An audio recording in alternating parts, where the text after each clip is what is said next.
Nung pong kamatayan ni nanay, naalala ko, ay sabi ni Milestone, dalhin daw sa USTC Chirel kasi daw may COVID. So sabi ko, Manong, paano ko madala yun? Mahanapan ng ano yun?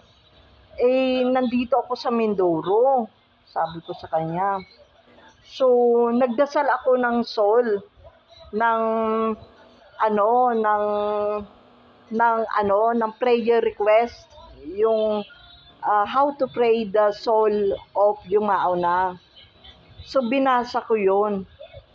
At nagdasal ako, baka nahihirapan na si nanay. So, nagdasal ako nung prayer of the soul, binanggit ko si nanay, baka yumao na nga. So, nagdasal ako, sabi ko, prayer of the soul. Ito prayer of the soul. Binanggit ko siya. Yan. Sinama ko dyan si nanay sa prayer of the soul.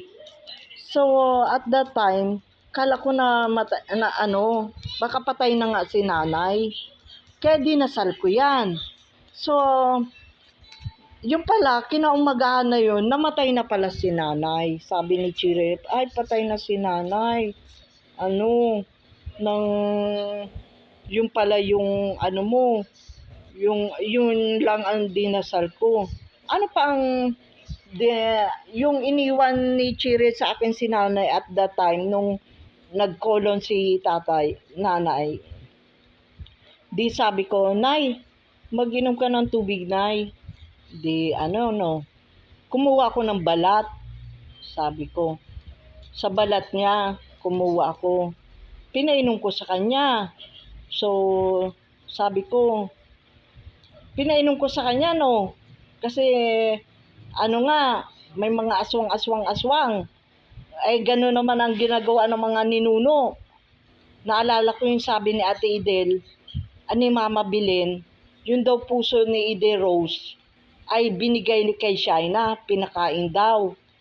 At tinago daw yun nung maliit pa si Ide Rose. Tapos noon, para hindi daw magkahiwalay si Ide Rose at si Shaina, pakainin daw. So ginawa ko kay nanay yung balat ng sa kuko. Ito kuko lang, kuko, yan kuko. So, yung mga tradition ba ng mga ninuno. So, yon.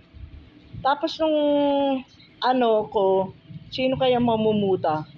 At nung galing ako sa Canada, di lasing ako.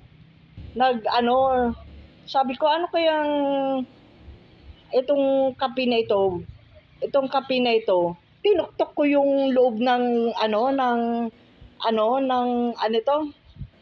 ginanong ko yung tinuktok yung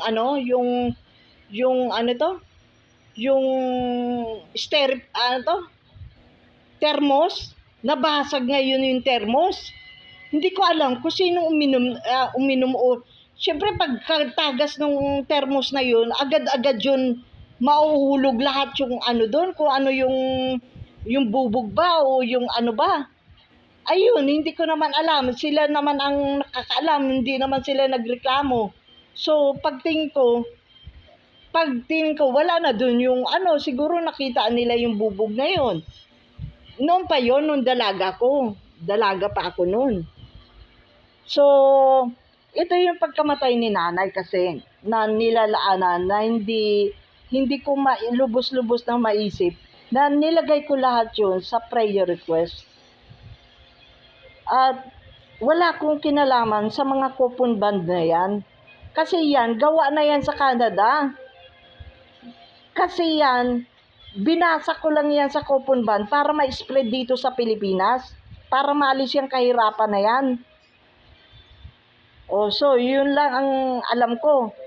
Yung prayer request ng soul na yan. So kung ano man yung kaso sa Midtown Hotel, Boracay, na ibibigay sa amin, ay ibigay nila na yung share sa amin.